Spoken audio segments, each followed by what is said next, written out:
Namaskar, Jai Shri Krishna. Enumerating text 59 and text 60 of chapter 2, contents of the Gita summarized of Srimad Bhagavad-gita, text 59. Vishaya vinivartante niraharasya dehinah rasavarjam raso apayasya param drushtava nivartate. Though the embodied soul may be restricted from sense enjoyment, the taste for sense objects remains. But ceasing such engagements, by experiencing a higher taste, he is fixed in consciousness. Unless one is transcendentally situated, it is not possible to cease from sense enjoyment. The process of restriction from sense enjoyment by rules and regulations is something like restricting a diseased person from certain types of eatables. The patient, however, neither likes such restrictions nor loses his taste for eatables. Similarly, sense restriction by some spiritual process like Ashtanga Yoga in the matter of Yama, Niyama, Asana, Pranayama, Pratyahara, Dharana, Jnana, etc. is recommended for less intelligent persons who have no better knowledge. But one who has tasted the beauty of the Supreme Lord Krishna in the course of his advancement in Krishna's consciousness no longer has a taste for dead material things. Therefore, restrictions are there for the less intelligent neophytes in the spiritual advancement of life. But such restrictions are only good until one actually has a taste for Krishna's consciousness. When one is actually Krishna's conscious, he automatically loses his taste for pale things. Text 60.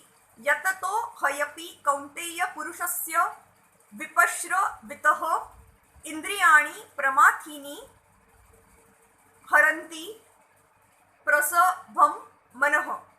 The senses are so strong and impetuous, O Arjun, that they forcibly carry away the mind, even of a man of discrimination who is endeavoring to control them. There are many sages,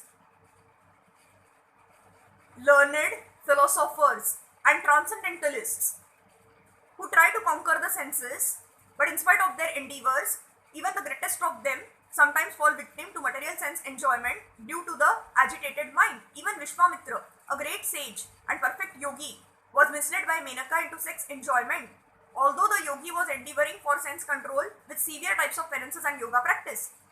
And of course, there are so many similar instances in the history of the world. Therefore, it is very difficult to control the mind and senses without being fully Krishna's conscious. Without engaging the mind in Krishna, one cannot cease such material engagements.